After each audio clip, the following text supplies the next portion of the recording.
Bonjour, moi je vais faire le discours classique. Comme je suis en charge d'une société qui est assez récente, quand même il faut la présenter un tout petit peu et me présenter aussi moi-même. Donc mon nom c'est Hubert Schumacher. Je suis en fait un expert ou un ingénieur en télécom et en système d'information. Et depuis un peu plus qu'une vingtaine d'années, et je suis ce qu'on qualifierait de serial entrepreneur, même si je n'aime pas ce terme, mais j'ai été en charge, ou j'ai été un des cofondateurs d'une poignée de sociétés, dont QLib, c'est la 5e édition. Dans toutes les sociétés, on a remarqué, tout au début, on travaille sans qualité du tout, après on essaie un peu de s'améliorer. La dernière société, on a traité de communication de crise, communication critique. Là, ça devient quand même un enjeu majeur. Et c'est dans une telle perspective que la société QLib a été créée. Bon, je voulais vous parler. Donc, premièrement, je ne vais pas donner de recettes, je vais parler d'idées. Donc, peut-être pour tous les gens qui sont du terrain, qui sont pratiques, peut-être ça peut paraître académique, mais je pense que ça vous permet aussi de prendre un peu de recul par rapport au quotidien et un peu de vous confronter à certaines idées. Donc mon but n'est pas de dire voilà, c'est comme ça qu'il faut faire, mais mon but c'est de dire voilà, là il y a un certain nombre de notions qu'il faut prendre en considération si en fin de compte on veut faire quelque chose de décent et d'effectif. Donc qu'est-ce que c'est la qualité? Bon, premièrement, qualité c'est un de ces termes tout le monde sait ce que c'est et personne ne peut le définir. Vous pouvez chercher sur le net, vous pouvez chercher Wikipédia, ce n'est pas si facile de le définir. Bon, ça c'est une différente perspective qu'on peut avoir sur la qualité. Bon, premièrement, il y a la vue transcendantale, pardon. Ça c'est, tout le monde a en tête, même pour un logiciel, on a en tête du logiciel, du ERP idéal. Qu'est-ce qu'il devrait faire? Ça c'est vraiment une idée. Et cette idée, on ne peut pas l'ignorer, elle est là. Le client, les stakeholders, ils ont une idée en tête. Et cette vue, normalement, elle n'a pas beaucoup de place au quotidien, mais elle est importante à mon avis. Puis il y a une vue producteur, ça c'est la vue que celui qui fait le logiciel, qui preste le service, il a une certaine conception. Qu'est-ce que je veux prester? Quel est le degré de qualité que je veux offrir à mes utilisateurs? Le troisième, c'est peut-être le plus important, c'est la vue utilisateur. En fin de compte, on fait toujours du logiciel pour qu'il soit utilisé, qu'il soit utile. Et donc là, vous vous retrouvez en face avec celui qui va utiliser votre produit. Et bien sûr, son opinion et sa perception surtout sera très importante. Vous avez une vue produit. Une vue produit, ça veut dire que en fin de compte, vous dites si la qualité, c'est la somme de la qualité de tous les ingrédients de mon produit. Ingrédients, c'est les features, c'est les composants, c'est l'architecture, tout ce que vous voulez. Donc là, vous avez la somme de tout ça, en fin de compte, résultera dans la qualité. Vous avez une vue processus. L'idée est très simple, qui dit si vous faites tout selon les règles de l'art, selon les best practices, selon des standards ou des référentiels reconnus, votre produit doit avoir de la qualité. Alors ce n'est pas forcément vrai, mais c'est aussi une perspective qu'on peut avoir. On sait très bien qu'ici, chez Namur, s'ils ne font que des choses avec des très bons processus, le croissant peut être dégueulasse. Mais bon, c'est quand même une idée qui se répand de plus en plus, et je pense aussi que les présentateurs d'après, ils vont parler un peu. Et puis vous avez une vue contrainte. Bon, ça c'est aussi par rapport à des contraintes légales, par rapport à des contraintes réglementaires, par rapport à des contraintes de la policy, de la société, et ainsi de suite. Donc, ça en fait, c'est les 4 perspectives que vous pouvez avoir. Dans ces perspectives, il y a certaines qui sont externes. Bon, certainement, externe, c'est la perspective de l'utilisateur. Donc lui, il regarde le système de l'extérieur. Et en fait, il y a deux questions qui se posent pour lui. Est-ce que c'est utile et est-ce que ça fonctionne selon les termes utiles, fit for purpose et fit for use. Il y a aussi, bon, la perspective de l'utilisateur, elle est déterminante. Elle est subjective et peu mesurable. Vous savez très bien que si quelqu'un vient chez vous et vous dit faites-moi un système de e-commerce, il a quelque chose en tête, et après vous lui dites combien de jours hommes vous lui facturez, vous faites un prototype et après il est déçu. C'est pratiquement toujours le cas. C'est très très subjectif et je pense que de là, et c'est une évolution constante.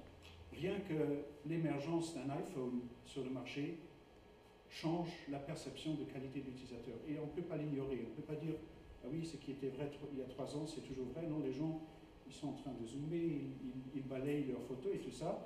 Et finalement, si vous offrez un produit qui n'a pas ce minimum auquel ils s'attendent, ils trouvent qu'il est de mauvaise qualité. Et pour ça, je pense que la communication et la gestion des attentes est essentielle. Je pense dans la méthodologie agile, par exemple, on le fait en incluant beaucoup le client ou l'utilisateur final dans le processus, mais aussi dans des démarches plus classiques, c'est un peu la question comment je traite l'information qui vient du client, comment j'organise la communication avec lui. Et en fin de compte, je pense que la clé est vraiment dans ça pour comprendre quelles sont ses attentes et aussi pour lui expliquer quelles peuvent être ses attentes par rapport à ce qui a été fait. Le prochain slide. Et puis il y a la qualité interne, et interne, elle est dépendante de la façon comment vous développez vos services, comment vous développez le soft. Mais elle a aussi des notions, et là on va revenir un peu plus tard lorsqu'on parlera de coûts. Elle a aussi des notions que est-ce qu'il est facilement maintenable et évolutif, est-ce qu'il est sûr, est-ce qu'il est stable, robuste, et ainsi de suite.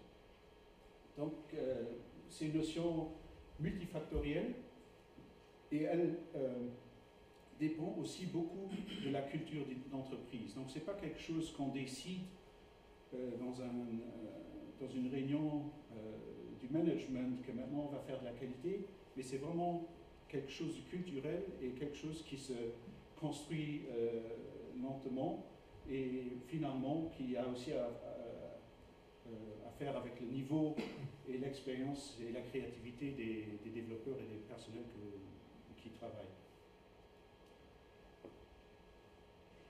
Ça c'est en ça c'est en opposition par rapport à la philosophie où la qualité c'est une question de métrique. Je pense de plus en plus les gens se rendent compte qu'il y a des humains qui travaillent et ceux qui ont de l'expérience dans le développement et ceux qui ont travaillé avec beaucoup de développeurs, ils savent que la différence entre un bon développeur et un développeur très moyen est énorme. Donc on oublie parfois, on pourrait donner le salaire triple au bon développeur, on serait toujours encore profitable sur la démarche et je pense que là il y a quelque chose qui, j'espère avec le temps, va se cristalliser un peu plus parce que finalement, on a inventé le taylorisme dans la production industrielle. On a essayé de l'inventer ou de le transmettre dans la production logicielle et c'est même peut-être pas forcément une bonne idée dans le monde industriel, mais en tout cas dans le monde logiciel, c'est franchement contre-productif dans certains cas. Donc il faut vraiment regarder un peu de près ce qu'on fait à cet égard-là. Maintenant, seulement pour définir quelques termes, l'assurance qualité et le contrôle qualité. Donc ce n'est pas la même chose. L'assurance qualité, c'est la chose qui englobe le tout, et c'est aussi une perspective sur les processus. Donc, ce n'est pas vraiment le logiciel qu'on est en train de créer qui intéresse, mais c'est plutôt la façon, comment je déploie, comment je fais la gestion des erreurs, comment je prends les décisions, quelle fonctionnalité implémenter qui est intéressante. Là, on ajoute de la qualité structurelle, si on peut dire ainsi, au produit final. Puis il y a, bien sûr, elle se planifie en amont, ça c'est clair, mais puis il y a le contrôle qualité, et là c'est plus une perspective produit. Donc là on regarde le software under test, on regarde le qu'on veut vérifier. Et là, il y a les notions de testing et de fixing. Et ici, en fait, une qualité additionnelle, dans un certain sens, elle est ajoutée par après. Donc, elle n'est pas inhérente au produit, c'est seulement que quelqu'un s'est trompé quelque part et on redresse l'erreur par après. Prochain slide. Oui, bon, ça c'est un peu une définition pour situer un peu un certain nombre de termes. Quelle est maintenant la façon d'améliorer la qualité de logiciel? Bon, à mon avis, il y a 3 approches qui sont complémentaires. Donc la première, elle est préventive et elle est structurelle et elle vise à éliminer, à éviter les erreurs. Donc pas à les éliminer, mais à éviter. La deuxième, c'est une approche, et là on est à nouveau dans la quality assurance, on est à nouveau dans la culture d'entreprise, on est dans la méthodologie de développement, toutes ces choses-là qui affectent directement la qualité, mais dans un sens d'éviter les erreurs. Là, on peut aussi parler du test-driven development, sujet qui sera traité dans la prochaine présentation. Il y a la deuxième approche, elle est curative, et ça, c'est vraiment typiquement ce qu'on essaye de faire avec le contrôle qualité, le testing, tous ces aspects-là, où il s'agit d'avoir une bonne méthodologie, de trouver les erreurs, d'avoir une bonne gestion projet pour exécuter ces projets, mais le tout vise à trouver les erreurs, à les notifier aux développeurs et à prendre une décision, est-ce que ça vaut la peine de les redresser ou pas. Dans la plupart des cas, ça vaut la peine de les redresser parce que trouver les erreurs, ça demande quand même un certain effort qui est souvent plus grand que celui de le redresser. Et le dernier, c'est palliatif. Bon, c'est pas parce qu'il y a des gens de la santé que j'ai pris des termes médicaux, mais c'est seulement pour illustrer les idées. Et là, palliatif, c'est plus dans un sens, je sais que j'aurai des erreurs, mais qu'est-ce que je fais pour que les dégâts soient moins grands? Prochain slide. Bon, là, on est dans le préventif, donc c'est une question qui tourne autour des méthodologies et des techniques de développement, très fortement aussi autour des outils, la question comment je gère mes anomalies, comment je gère la configuration des logiciels, comment j'organise le déploiement, donc tous ces besoins-là. C'est l'ingénierie des besoins, je ne suis pas sûr si le terme est correct, mais en tout cas en anglais, requirements engineering. Donc ça c'est l'idée qu'en amont, j'ai bien réfléchi sur le problème à résoudre et j'ai bien communiqué avec celui qui veut résoudre. Et je suis sûr que ce que je fais, ça correspond à ses attentes. Et puis il y a la formation des gérants et des équipes. Et là aussi, on pense toujours, quand on pense formation, on pense toujours aux développeurs auxquels on apprend un certain nombre de méthodologies, mais c'est aussi le management qui doit se former continuellement. Et normalement, il n'a pas de réflexe, ce réflexe réflexif de dire voilà, moi aussi je dois évoluer, il n'est pas toujours là. Et puis il y a tous les standards, bon, il y en a un tas, il y a des méthodologies, il y a les frameworks de CMMI, il y a toute une série de standards ISO. Certainement, si on les implémente tous, on fait une grosse erreur parce qu'ils sont lourds, ils sont compliqués. Mais si on les ignore, on fait aussi une grosse erreur parce qu'il y a beaucoup d'idées et de valeurs là-dedans en les regardant. Donc c'est peut-être, à mon avis, on peut aller et prendre vraiment les choses, pas qui nous arrangent, mais les choses qui ont vraiment de la valeur et les adapter au cas soit de l'organisation de la société en question. Ça, c'est le deuxième acte, c'est la mitigation. Donc là, d'une part, il y a à nouveau des aspects de conception. Donc, par exemple, est-ce que le logiciel il est transactionnel? Est-ce que est-ce que je gère bien les contextes? Donc ça, c'est vraiment plus des questions de design. Le problème, c'est que souvent, ces questions sont laissées à la responsabilité du développeur seul. Donc, et souvent, on oublie de de faire le challenge du développeur en expliquant pourquoi il a pris tel ou tel choix. Et dans cette discussion, déjà, il y aurait un certain nombre de choses qui ne seraient pas faites. Et puis, il y a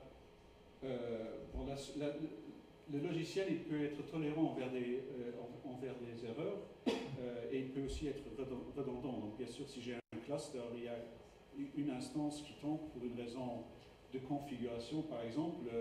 Bon, avec un peu de chance, il y en a une autre qui reste debout.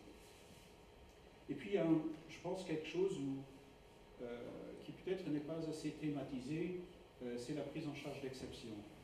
Donc la question, c'est tout d'abord comment je gère les blocs de récupération d'erreurs, comment je gère les exceptions et comment je les affiche à l'utilisateur. L'idée est très simple et tout le monde qui régulièrement utilise des e-commerce sur Internet ou des systèmes de blog ou je ne sais pas quoi, lorsqu'il y a quelque chose qui ne fonctionne pas, si on nous indique clairement qu'il y a un problème, c'est pas trop grave. On réessaye, après ça fonctionne et c'est bon. Si on n'a aucune idée si la transaction est passée ou elle n'est pas passée, ça commence à devenir un peu plus difficile. Moi, j'avais encore hier le cas que j'ai voulu créer un compte quelque part et on m'a affiché, si j'ai mis des caractères spéciaux, on m'a affiché, c'est pas permis d'avoir les caractères spéciaux en rouge. Et lorsque j'ai mis un nom d'utilisateur que je pensais qu'il devrait être libre, on m'a dit en vert, ce nom n'est pas valide. Mais c'était en vert. Et ça m'a perturbé. Mais en fait, ils avaient fait une erreur de traduction. Quelqu'un a mis pas valide au lieu de valide ou quelque chose comme ça. Et c'était en vert. C'est pour ça que je me suis dit, ah oui, alors ça doit marcher. Mais ça m'a pris quelques minutes de réaliser ça et de cliquer Next. Et finalement, tout a fonctionné. C'est un détail, mais c'est un détail important. Et c'est finalement ça que les utilisateurs y voient. Et puis il y a bien sûr la notification. Là c'est une question, comment je fais une escalation de problème, comment je dis au client il y a eu un problème et ainsi de suite. Donc là aussi on peut beaucoup réfléchir là-dessus et on peut beaucoup mitiger les dégâts si on le fait correctement. Maintenant le troisième volet, troisième pilier, c'est le testing, donc c'est tout ce qui vise à corriger les erreurs. Bon, il y a un certain nombre de frameworks de testing. Il y a le TMMI qui est le pendant du CMMI, donc le Testing Maturity Model Integrated. Il y a un tas d'autres référentiels. L'important, c'est pas lesquels on prend, mais l'important, c'est qu'on est conscient qu'il y a quand même une évolution et que cette évolution, elle se planifie de longue haleine et c'est pas quelque chose qu'on décide tout simplement sur un projet. Maintenant, je vais faire du TMMI niveau 5, ça fonctionne pas comme ça. Donc, TMMI, c'est les mêmes notions que pour le CMMI, mais transposé au testing. Première chose, c'est que tout le monde fait intuitivement. Lorsqu'il développe du logiciel, il fait des tests, il fait ce qu'on appelle du smoke testing, il regarde est-ce que ça fonctionne, il va un peu plus loin, mais c'est pas géré. Là, on est très dépendant, ça peut très bien fonctionner, mais c'est très dépendant du personnel et des personnes qui le font. Il y a des gens qui sont très très minutieux, consciencieux, qui sont des internal heroes dans un certain sens, et qui sont là et très modestes et pleins d'humilité, et qui font ça très bien. Et si on est sûr que les personnes sont comme ça, on pourrait s'offrir tout le reste. Malheureusement, ce n'est pas toujours le cas. Alors, il y a et certainement, ce n'est pas le cas lorsque les projets deviennent un peu plus compliqués. Alors, on a le niveau 2, c'est où c'est géré. Je vais accélérer un tout petit peu. Niveau 3, où on a défini, donc là c'est la planification du testing. Niveau 3, c'est on a défini une policy, on a défini une méthodologie, comment aborder le testing. Et le niveau 4, c'est là où on commence à mesurer, on a des métriques qui nous disent est-ce que ça a bien fonctionné. On peut prendre la décision, est-ce que je vais produire ou est-ce que je vais mettre en ligne ou pas. Et puis à le niveau 5, c'est l'optimisation de tout ça. Prochain Slide, s'il te plaît. Oui, ça c'est seulement. Oui, en arrière. Ah, c'était. Ok. Ça c'est seulement les techniques de testing. Donc, seulement pour vous dire qu'il y a des grandes familles. Je pense la plus grande distinction, c'est le dynamic testing et le static testing. En fait, le dynamic testing, c'est ce que nous on entend la plupart du temps lorsqu'on parle de testing. Mais le static testing, il a des choses très intéressantes. Donc, tu pars l'analyse statique par des outils, donc tu codes, mais aussi la review. Donc, tout simplement le fait que quelqu'un d'autre regarde le code, le pair programming, par exemple, est typiquement tombe dans cette catégorie-là. Et puis ici, on a deux catégories. L'un, c'est le white box testing. Là, on part du principe qu'on connaît le code, qu'on regarde le code, qu'on analyse le code, et le black box testing où on prend le logiciel, le produit comme quelque chose qui est opaque, qu'on ne sait pas qu'est-ce qu'il y a dedans, et on teste simplement qu'est-ce qui se passe lorsque je fais telle et telle manipulation, ou des critères un peu plus différents, la performance, le load testing, le stress, la sécurité, ainsi de suite. Prochain slide. Ça c'est seulement pour... donc là, il y a les trois catégories qu'on avait les slides précédents. Il y a une grande catégorie qui sont les erreurs qu'on ne détectera jamais. Et il y a aussi certains qu'on peut détecter par les trois différentes approches. L'important, c'est de se rendre compte.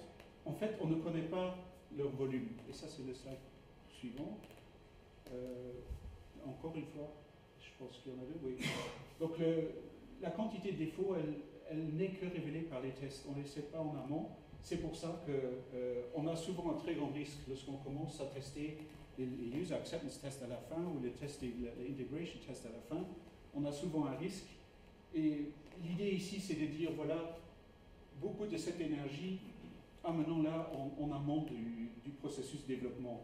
Et ça commence par le requirements engineering. Donc, l'idée, c'est vraiment de réduire ce pic, de l'amener un peu en avant et d'être sûr qu'on peut aller en production avec une visibilité accrue. Prochain slide. Oui. Où commencer, quand s'arrêter? Bon, ça, c'est une discussion sur les coûts. Aussi, c'est une question de balancer la qualité contre le coût. Prochain slide. Bon, ça, c'est seulement un exemple pour montrer comment c'est difficile et compliqué. Ça, c'est les appareils Android. Donc là, vous avez, entre-temps, ça dépasse les 4000 appareils différents. C'est impossible de tester tous ces appareils. Ça, c'est Samsung Galaxy, je pense. Ça, c'est Samsung. Bon, la résolution n'est pas assez grande, mais seulement pour vous dire comment c'est fracassé, comment c'est hétérogène. Là, c'est au niveau du niveau d'Android. Bon, le slide a maintenant 6 mois. Entre-temps, ça a à nouveau évolué. Mais là aussi, d'une année à une autre, la composition des niveaux d'API change totalement. Donc même si on dit je ne prends que celui qui est le plus répandu, en fin de compte, on n'a que testé peut-être 15 ou 20% parce qu'il y a une autre version qui s'est superposée. Et là, c'est les résolutions d'écran. Aussi, si je veux tester que le bouton X est bien visible, c'est impossible. Donc, seulement pour dire, structurellement, essentiellement, le testing est incomplet. Donc, c'est vraiment une question, où est-ce que je m'arrête, comment je fais les choses en bon ordre. Prochain. Oui, bon, c'est... Il y a un deuxième effet qui affecte beaucoup les coûts, c'est qu'il y a un multiplicateur avec quand est-ce qu'on découvre les erreurs. Et là, bon, ça c'est des multiplicateurs, on peut être d'accord ou pas, mais ce qui est en tout cas clair, c'est chaque fois que lorsqu'on le prend à la racine, c'est beaucoup moins coûteux. Et on a à nouveau les deux vues. Dans un projet informatique, l'assurance qualité, elle se fait dès le début du cycle de logiciel et la vue processus dès le début du cycle de vie de l'organisation. Donc, c'est vraiment quelque chose, on veut produire de la qualité, on ne peut pas s'offrir de ne pas la produire, donc il faut réfléchir, donc il faut investir dedans, il faut libérer le temps pour discuter et planifier ce genre de choses. Prochain slide.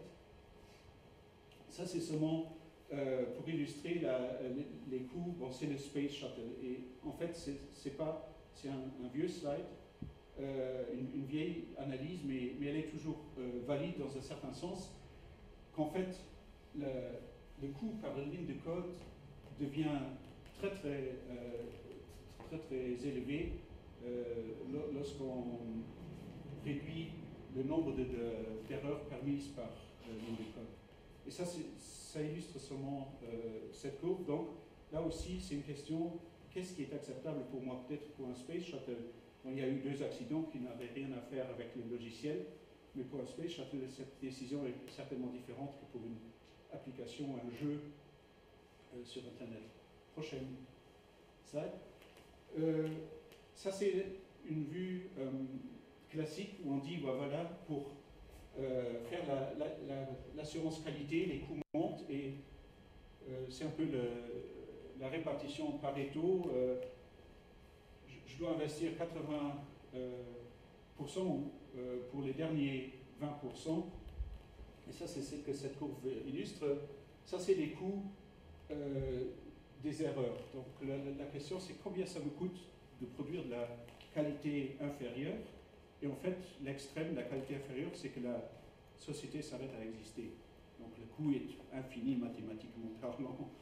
Bon, comme si c'est une SA, c'est le capital investi, mais en tout cas, le coût est très haut. Et la question, c'est, par rapport à ça, est-ce que j'arrive à me positionner ici sur l'optimum? Un clic plus loin, s'il vous plaît. Ça, c'est incomplet dans le sens que on fait comme si la qualité, on le faisait pour le plaisir, alors qu'on le fait pour être plus performant sur le marché que d'autres prestataires. Encore un en avant.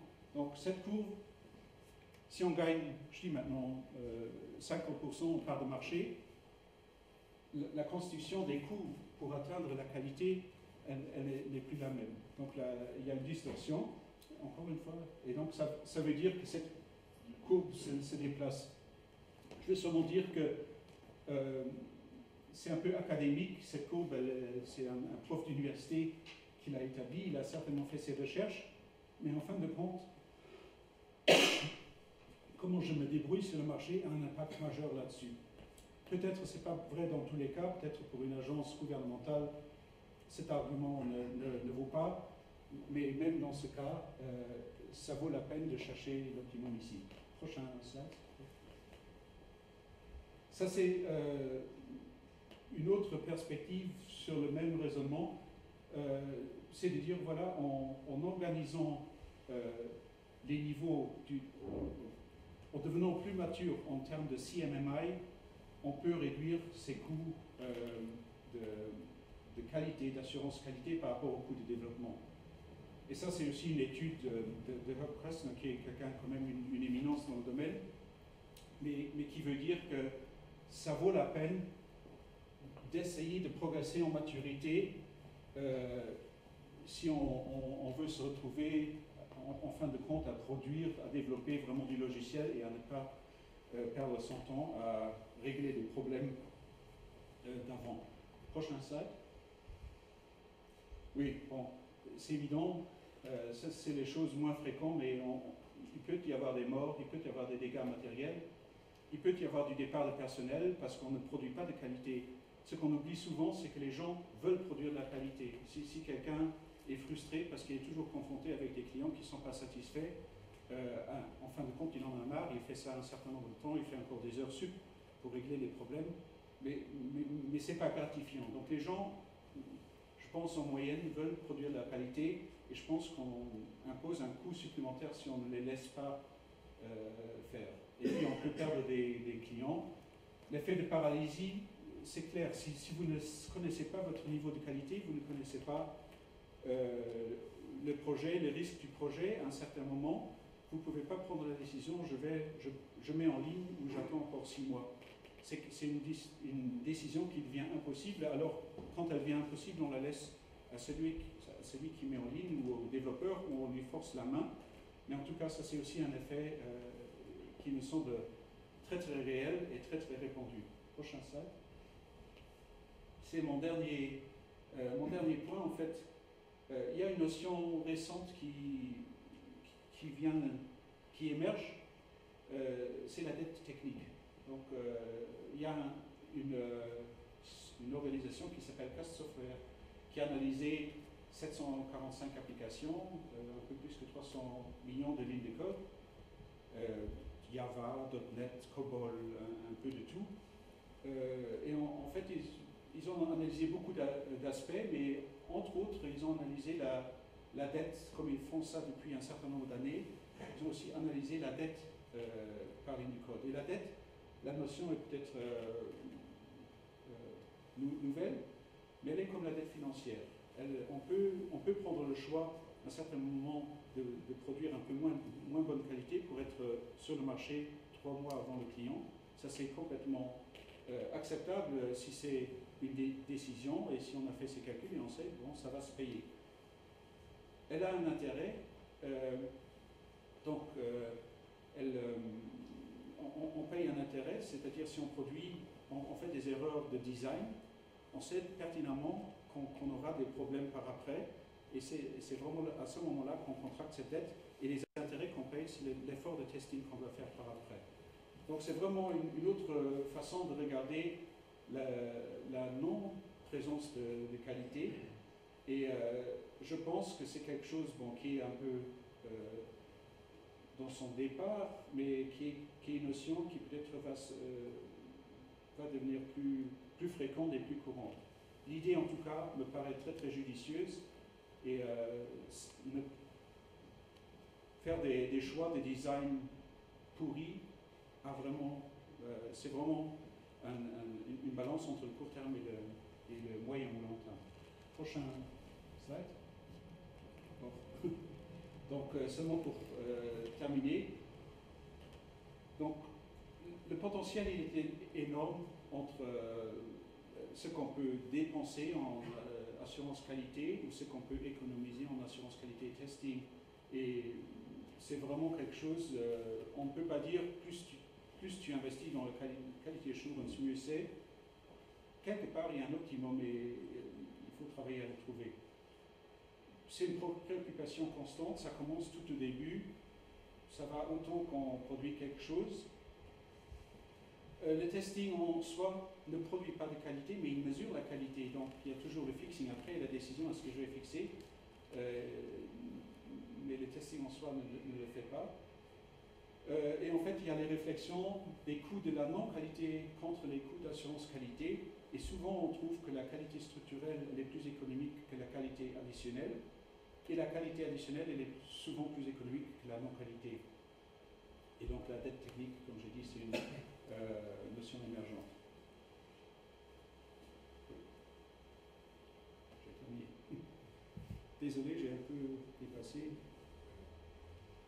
Oui, et, en fait, il y a des sociétés qui gagnent leur vie à essayer d'aider à régler tous ces problèmes. Merci en tout cas.